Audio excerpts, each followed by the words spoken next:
Honda and Sony decided to make a car together, another car of the future. But honestly, if you're gonna do a marketing stunt, do it with style. When I design a car, I like to embody some kind of interesting feature or cool aesthetic that ties the vehicle together. And a problem I have with Sony's recent Honda collab is that the car has like zero personality. You see, the only part of this car that screams Sony is the fact that there's a PlayStation inside. And on this channel, we don't touch the inside of the car, okay? Now, when I saw the release of the PlayStation 5 back in 2020, I said to myself, oh boy, this thing is a beauty. And I know it's been years since this monolith hit the shelves, but there's something about the design of this machine that has some staying power. I feel like it's finally caught up to the wavy, wobbly UI that's been around since the PlayStation 3. And as far as I'm concerned, when it comes to looking futuristic, the PS5 nails it. If only they carried on this design philosophy when they made the...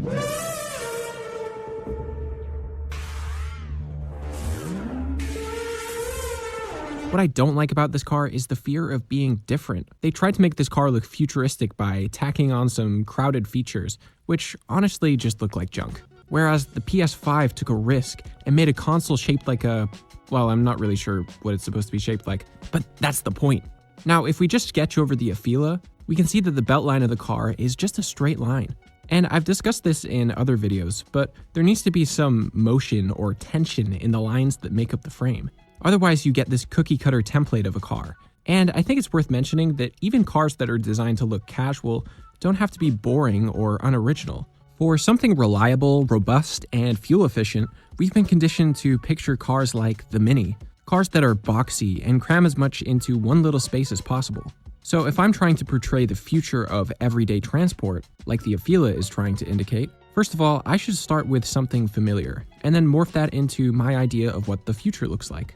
So I sketched these three silhouettes. This first one strikes me as a bit of a funky car, having a bunch of flat diagonal planes disrupting any smooth flow the car would otherwise have, which I don't think is a bad thing on its own, but for where we're going, I think I'll bench this one for now.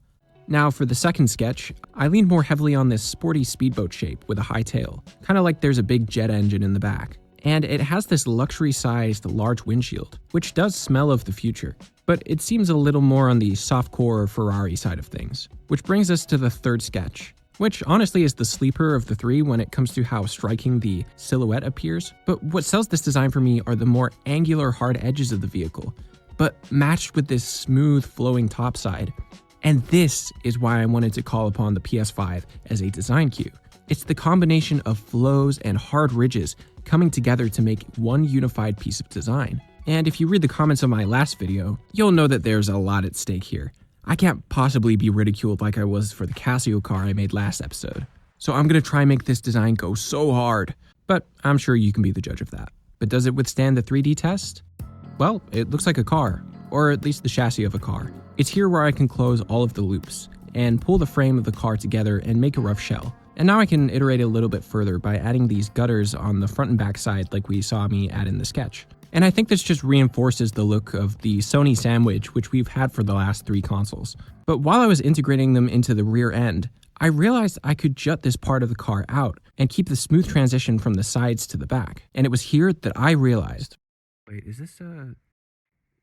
I realized that this was a DualShock trigger, like on the PS5 controller. And what better way to put the Sony stamp on a car than introducing the car world to everybody's favorite button? So with the R2 trigger installed, I tapered the seating area to avoid it looking so square, which is when I started to move on to filling the grille with features. But I won't linger here too long because later I ended up changing some of this stuff. Now what I did start to explore was the hood, as well as the headlights, because I could do a bunch of variations of these, but like I had just done with the R2 triggers, I wanted to call upon a familiar design, so I just slapped on the R1 bumpers and called it a day. But the next morning, I just started adding windows to the side, and I put one on the back too, as well as tightening up the outline of the trunk, which I see as a major improvement, especially since it makes way for these brake lights. And since I've been trapped inside this whole time, I added some doors. And do you remember that beltline issue I talked about at the start?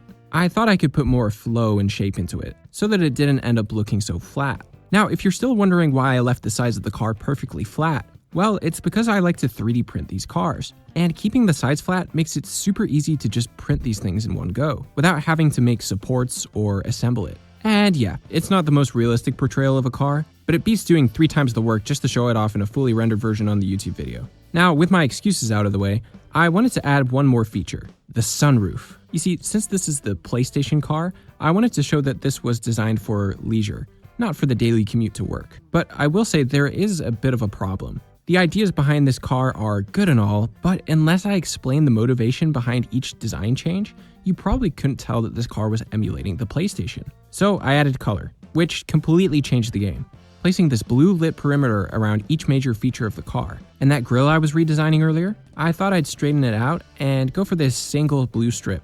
I can't think of a car that has this kind of color accent around the features, so I think this will help make it stand out. So with the major pillars of design straightened out, it's finally time to pick a pair of wheels. And for this case, I decided to make some from scratch. That way I can incorporate this blue band that circles the hubcap. And if this is the future, why not give them some white wall tires? Now, I hope you were looking forward to the 3D printed model, because I personally loved how this turned out. But while it's printing off, I think it's time to reveal to you its name. And no, it's not the Playmobil. To avoid copyright, I decided to name this car the Sonic Velos. And here it is. Now, if there's any car brand mashups you want to see next, leave a comment below, but only if you like the video and subscribe. I'm CJ, and this was 3D Print My Ride. One last thing. Did you know that 0% of you are subscribed? If you could do me a favor, help me get to 3,000 subs.